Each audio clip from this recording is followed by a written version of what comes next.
Hey friends, welcome back to Create Your Own Cozy. My name is Heather, and this week I'm in a creative rut. Are you guys moody artists? I've found out that my artist within can get a little moody, and if she's being forced to do something or forced to create, she's not having it.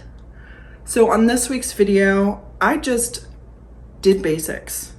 I just said, let's go to the thrift store. Let's try to get inspired. I grabbed a couple things. I also went back down to my basement collection. Some of you might call it a hoard. Okay, it's a hoard. But I grabbed a couple of those things and I just painted and made stuff. And you know what? Even though it was stuff I had done before and stuff that was not like creating the wheel or doing something brand new, it was still restoring things. And you know what? My artist was kind of happy about that and my mood improved. So I wanted to encourage you guys that if you're in a creative rut, to just get out a paintbrush and paint something. And you'll find out that that energy will come back.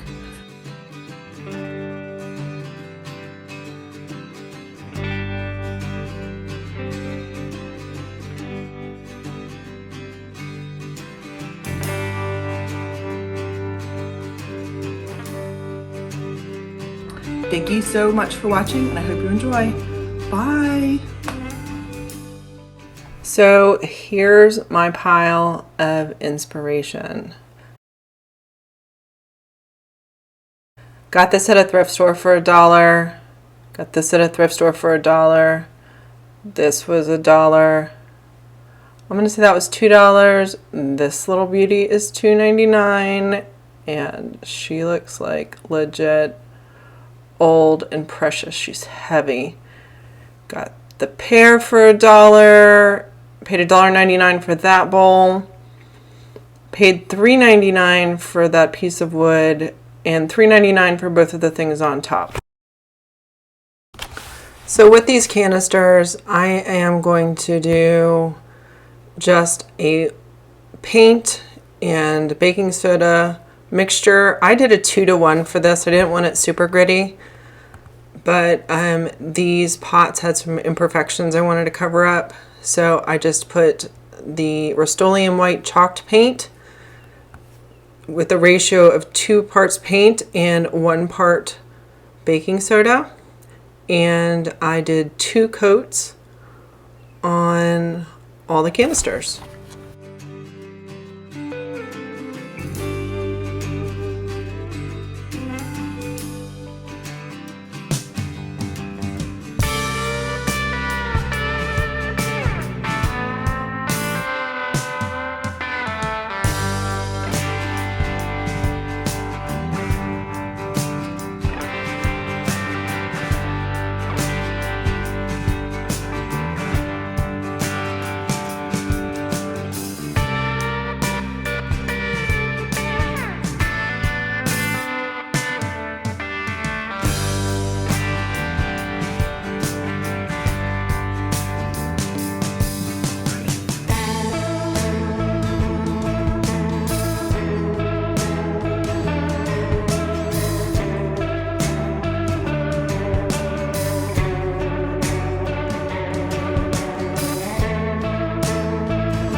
I went ahead and got out this other canister that I had in my basement for $1 since I had enough paint mixed up. Decided to go ahead and apply that as well.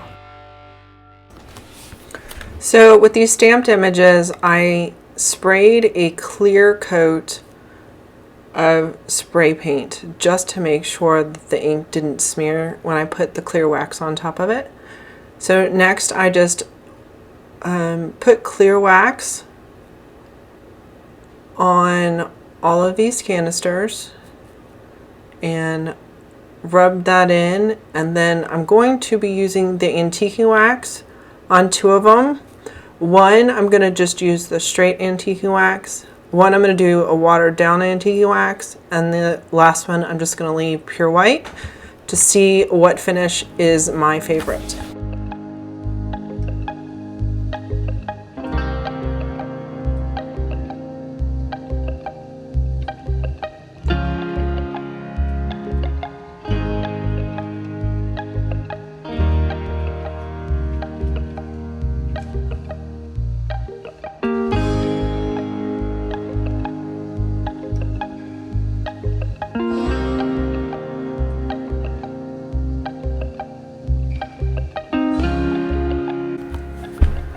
So I put the clear wax on first so I'd have control.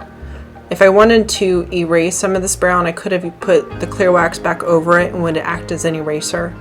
But this is just the straight antiquing wax to give this a grungier look.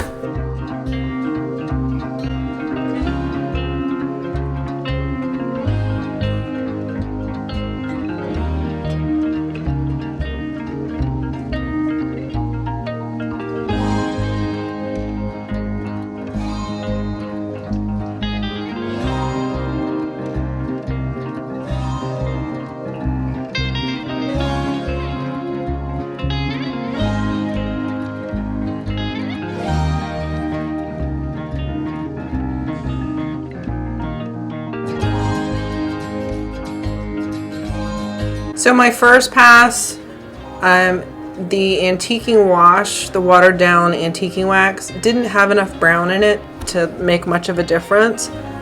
So I made the mistake, well, first of all, I put some more antiquing wax in it. Then I made the mistake of going back over it right away, which was too much water on this chalk paint, and it reactivated it and smeared it in some spaces. So, lesson learned, if you put too much, wait for it to dry before you try again.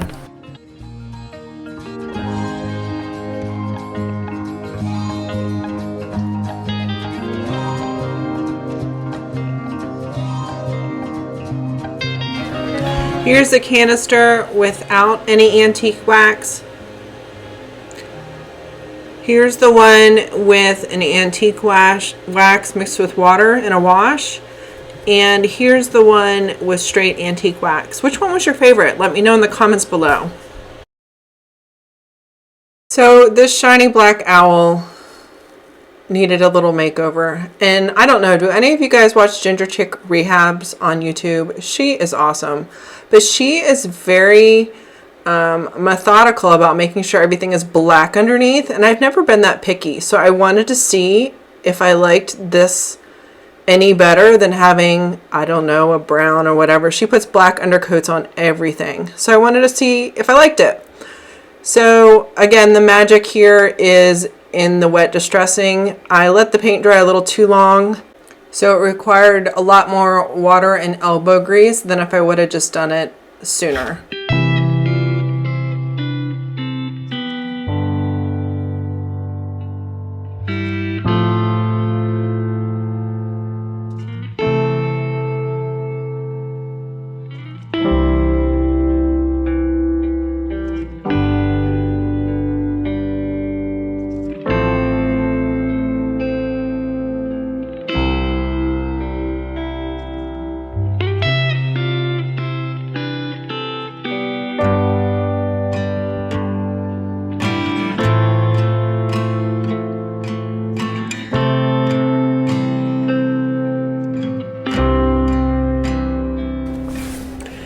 Next, I found this cake plate, and it had gold on it previously. And I went and got this marker from Hobby Lobby for $2.99 and just repainted these gold edges. You could see where the gold had rubbed off, so this was the way this piece was meant to be. And there is like a pink hue to this glass. Does anybody know, like, is this like a pink glass. It's a very heavy piece, and it is staying with me because it's just so like beautiful.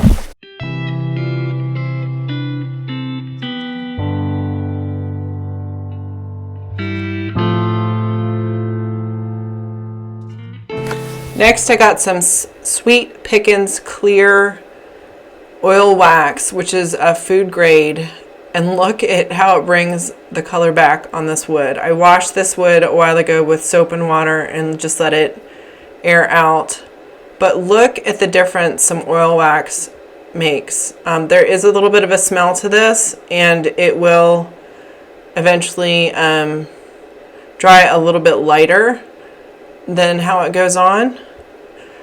This one had some stains on it, so I used a black oil wax to try to cover those up a little bit.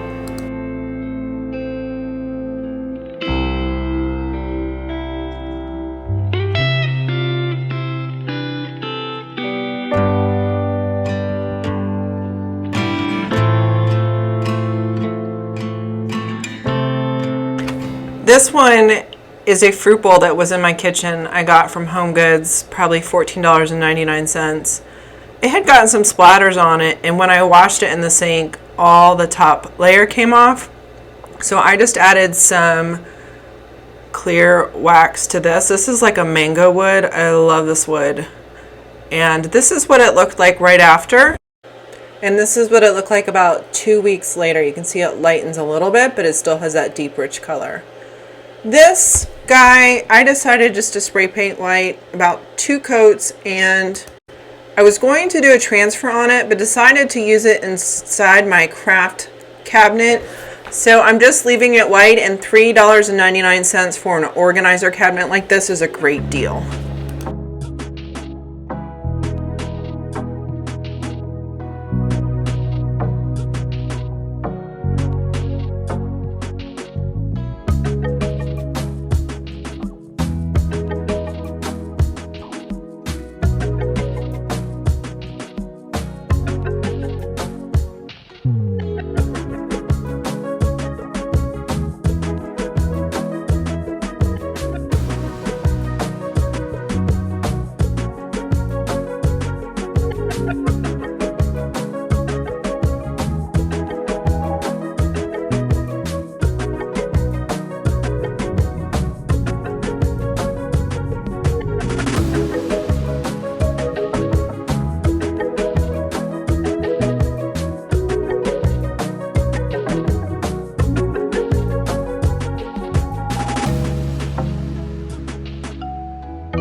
So I'm hoping to inspire you to create your own cozy.